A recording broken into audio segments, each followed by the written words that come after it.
Hello everyone. आज हम बात करेंगे चैप्टर 4 के बारे में जिसका नाम है सॉर्टिंग मटेरियल्स इनटू ग्रुप। तो सबसे पहले आप अपने आसपास देखो। You can see so many things right, जैसे कि चेयर हो गया, टेबल हो गया, बुक्स हो गया, आपके कपड़े हो गए, किचन में यूटेंसिल्स हो गए।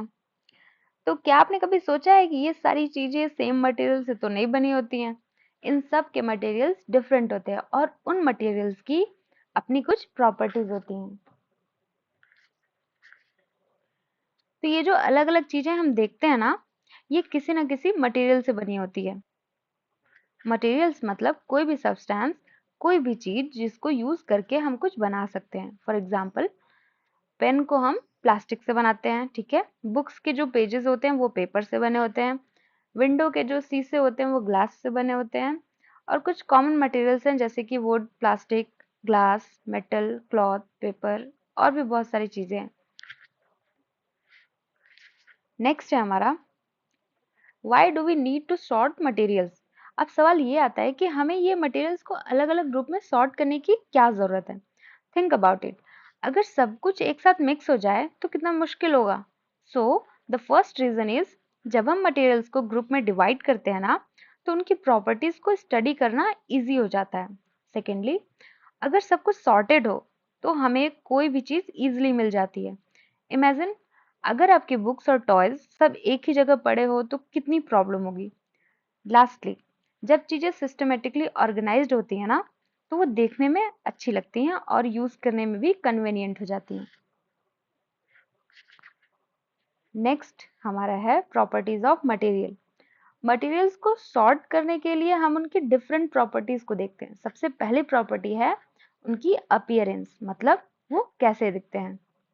आपने देखा होगा कुछ मटेरियल्स बहुत शाइनी होते हैं, उनमें एक चमक होती है जिसको हम लस्टर भी कहते हैं, जैसे कि मेटल। और कुछ मटेरियल्स ऐसे होते हैं जो डल होते हैं, उनमें कोई चमक नहीं होती, जैसे कि वुड हो गया, पेपर, आपके रबर हो गए, ठीक है।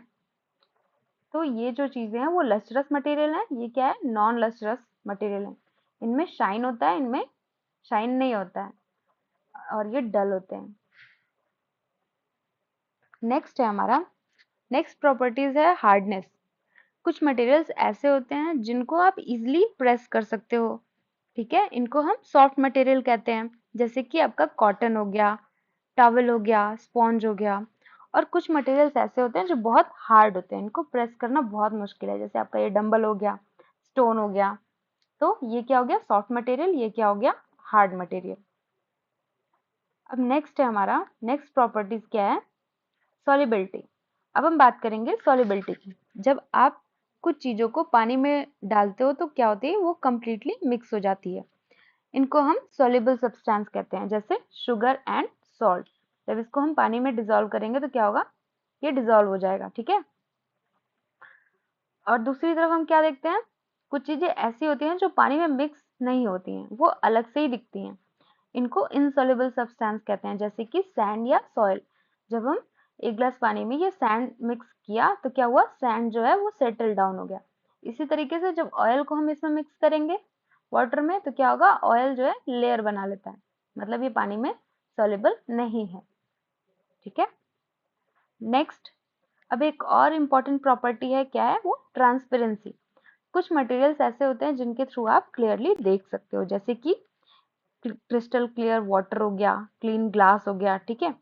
इनको हम ट्रांसपेरेंट मटेरियल भी कहते हैं। फिर कुछ ऐसे होते हैं जिनके थ्रू आप देख तो सकते हो, ठीक है, लेकिन क्लियरली नहीं, थोड़ा धुंधला दिखाई देता है, इनको हम ट्रांसलूसेंट मटेरियल कहते हैं, जैसे कि आपका ऑयली पेपर हो गया, ठीक है। और ये जो केबिन में कुछ ग्लासेस लगे होते हैं मिरर टाइप में, बट ये क्या होता है, ये मटेरियल थोड़ा ब्लर दिखता है इसमें। और कुछ मटेरियल्स ऐसे होते हैं जिनके थ्रू आप बिल्कुल भी नहीं देख सकते, वो कंप्लीटली ब्लॉक कर देते हैं आप विजन को। इनको हम ओपेक मटेरियल भी कहते हैं, जैसे कि वुड हो गया, ठीक है, ये, और मेटल हो गया।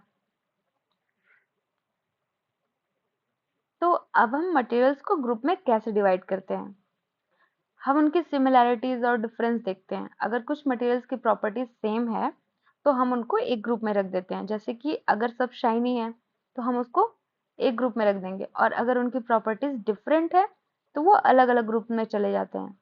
जैसे पानी में कोई चीज घुल रही है तो वो सॉल्युबल हुई, ठीक है, तो सॉल्युबल का एक ग्रुप बना लिया। जैसे यहाँ पे देखो आप, इसमें से हार्ड एंड सॉफ्ट मटेरियल को अलग करना होगा तो क्या होगा, सॉफ्ट में आपका कॉटन चला गया, वूल चला गया, ठीक है, फैब्रिक चला गया। इस तरीके से चीजें जो है सॉर्ट करने में हेल्प होता है। जैसे लेदर से जो चीजें बनी होती हैं वो लेदर वाले ग्रुप में चली जाएंगी, जो चीजें ग्लास से बनी होती हैं वो इस ग्रुप में, जो मेटल से बनी है वो इस ग्रुप में। तो इस तरीके से हम मटेरियल्स को सॉर्ट करते हैं। अब नेक्स्ट है हमारा यूज ऑफ ग्रुपिंग मटेरियल्स। ये जो हम मटेरियल्स को ग्रुप में डिवाइड करते हैं, इसका क्या फायदा है? सबसे पहला फायदा तो ये है कि हम उनकी प्रॉपर्टीज को इजीली स्टडी कर सकते हैं। दूसरा फायदा ये है कि हम अगर अगर हमें कोई स्पेसिफिक मटेरियल चाहिए तो वो हमें जल्दी मिल जाती है। और सबसे इम्पोर्टेंट, जब हम कोई चीज बनाते हैं ना, तो हमें पता होता है कि कौन सा मटेरियल उसके लिए बेस्ट रहेगा, उसकी प्रॉपर्टीज के अकॉर्डिंग। फॉर एग्जाम्पल, अगर हमें कुकिंग के लिए कोई यूटेंसिल बनाना है तो हम मेटल यूज करेंगे। क्यों? क्योंकि वो हीट कंडक्ट करता है। तो फाइनली आज हमने क्या सीखा? हमने देखा कि हमारे आसपास जो भी मटेरियल हैं उनकी अपनी अपनी अलग अलग प्रॉपर्टीज होती हैं। जैसे वो कैसे दिखते हैं, कितने हार्ड हैं, पानी में सॉल्युबल हैं या नहीं है, और उनके थ्रू हम देख सकते हैं कि नहीं देख सकते। फिर हमने ये भी देखा कि हम इन प्रॉपर्टीज के बेसिस पे मटेरियल को डिफरेंट ग्रुप में सॉर्ट करते हैं, और ये सॉर्टिंग हमें उनको स्टडी करने में, इजिली फाइंड करने में हेल्प करती है। ठीक है, आई होप ये वीडियो आपके लिए हेल्पफुल रहा होगा। So please like and subscribe my channel. Thank you so much, bye bye.